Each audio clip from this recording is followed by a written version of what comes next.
Magandang umaga po sa inyong lahat. Ako po si Aching Vivian, muling bumabalik sa inyo upang makashare ako ng aking pagluluto. But before anything else, thank you Lord for this day, Lord. Thank you Lord for the wisdom and thank you Lord for the time. Anyway, tayo po ay gagawa ng 3 series ng leche flan. Maraming klaseng leche flan ang gagawin ko, which is ang main base natin is leche flan. But for today, gagawa tayo ng pure leche flan. Okay? Ito po ang mga ingredients ko. Kumbaga, dinoble ko, 1.5 ko na doble ang aking recipe. So, gagamit ako ng 18 egg yolks. Ito po yon, 18 egg yolks. 3 evaporated milk, 3 can ng condensed milk. Okay? Ang ating flan mixture, we're not going to add sugar.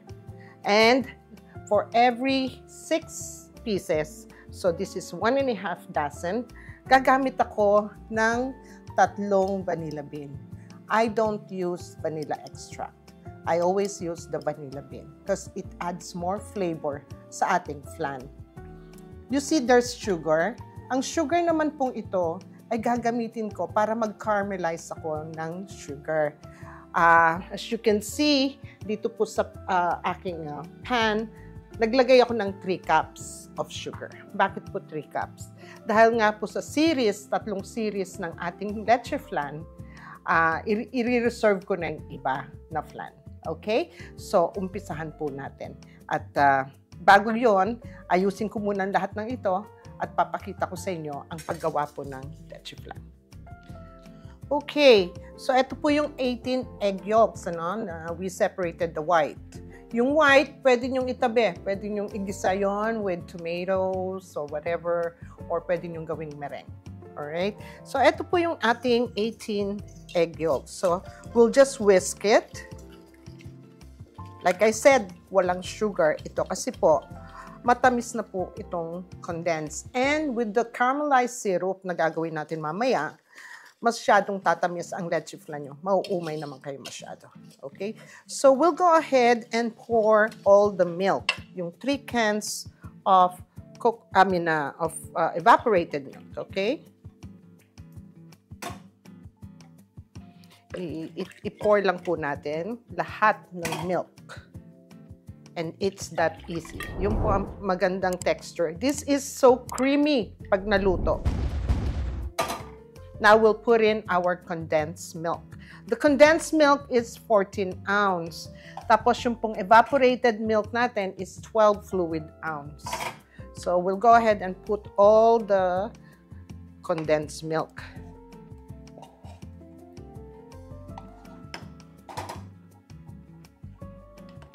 Okay. So, what we're gonna do is just whisk everything together. Hanggang ma-incorporate po yung mga milk, yung egg, yung condense. Okay? At huwag kayong mag-alala. Kasi alam ko yung mga itlog, minsan may parang puti na nakasama dun sa red, no? I-strain pa po natin to para very smooth ang ating leche flan. So, ayan. Nakita po nyo, halong-halo ko na. And na-mix na po ng maigi ang ating mga ingredients. So next, what we're gonna do is lalagyan ko po ng vanilla bean.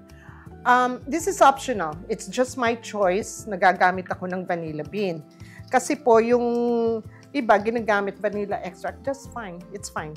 For every mixture, which is a dozen talaga, 2 condensed and 2 evap, is 1 tablespoon of vanilla. Okay, so lalagay na po natin ngayon ang ating vanilla bean.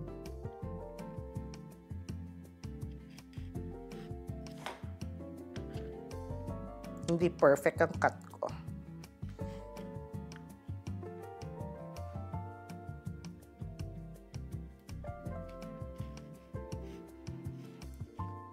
Okay.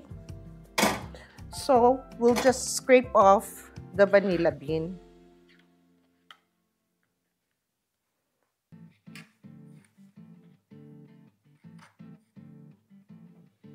At ilalagay po natin sa ating mixture ng leche flan.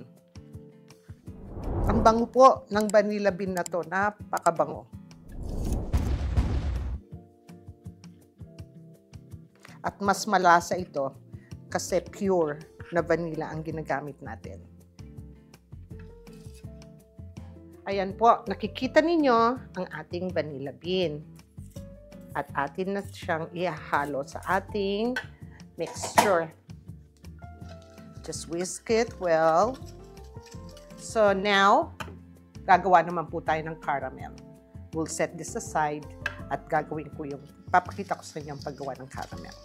So makikita po ninyo, ito yung 3 cups na white sugar na ika-caramelize ko.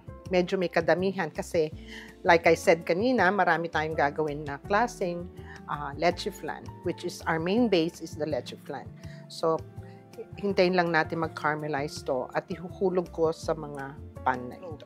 O, ayan po, nakikita nyo, halos ma-dissolve na yung ating white sugar. So, continue stirring lang, nasa mahinang apoy lang tayo.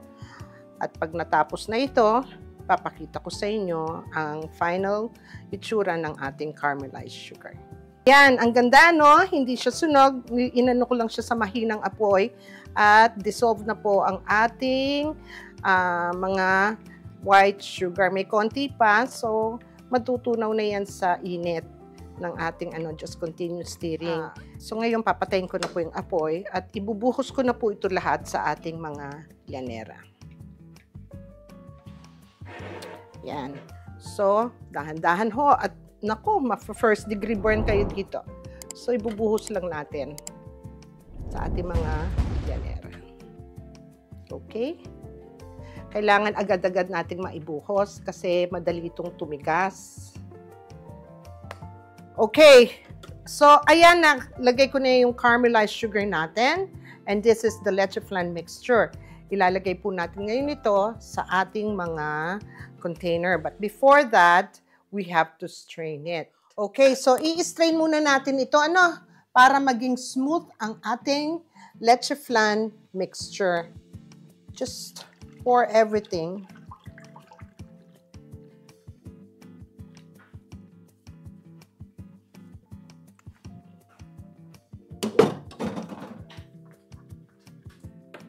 Okay, kung makikita nyo, medyo nasala yung ibang bean. All you have to do is just strain it. Mix it a little bit. Ibaba nyo lang yung inyong strainer para makuha pa yung ibang vanilla bean. Okay? So, ayan. Okay na po ito. And our next thing is, ilalagay naman po natin ngayon itong ating leche flan mixture sa ating mga caramelized na tray. Kung makikita po ninyo, may ibang sizes. Katulad ng sabi ko kanina, we will have a series of 3 kinds of leche flan. The original leche flan, okay? And then the next series na video na gagawin ko, gagawa ako ng puto leche flan. And yung pangatlong series, gagawa ako ng ube leche flan. Isi-save ko lang mga ito. Okay? However, hindi natin pupunuin yung mga para sa puto flan at sa ube. So, there's enough space for the ube and the puto. So, bubuhos ko lang po lahat ito at pagkatapos, ibibake ko sa 350 degrees Fahrenheit for 45 minutes to 1 hour. Pwede nyo ring i-steam, whatever your choice. Pero ako, I always bake it sa warm water bath. Meron na akong pinainit na tubig at lalagyan ko ito mamaya. So ngayon po, ilalagay lang natin ang ating mga mixture.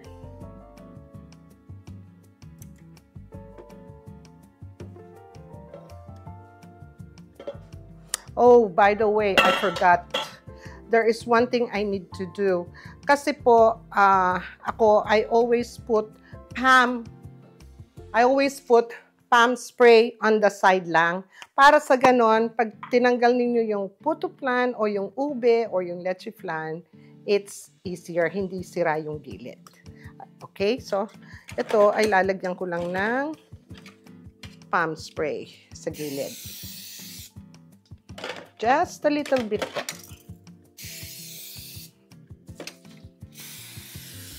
Para madali rin yung maitaob at maalis.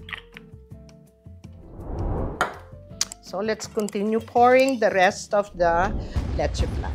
And I will papakita ko na sa inyo pagka nailagay ko na lahat. Okay? Okay, nailagay ko na. Remember, hindi puno itong 4 dahil gagamitin ko ito sa susunod na series. Okay? So kukunin ko lang yung aking kumulong tubig para ma-bake na natin ang ating leche flan. Na to. So alisin ko lang muna yung isa at ilalagay ko yung kumulong tubig.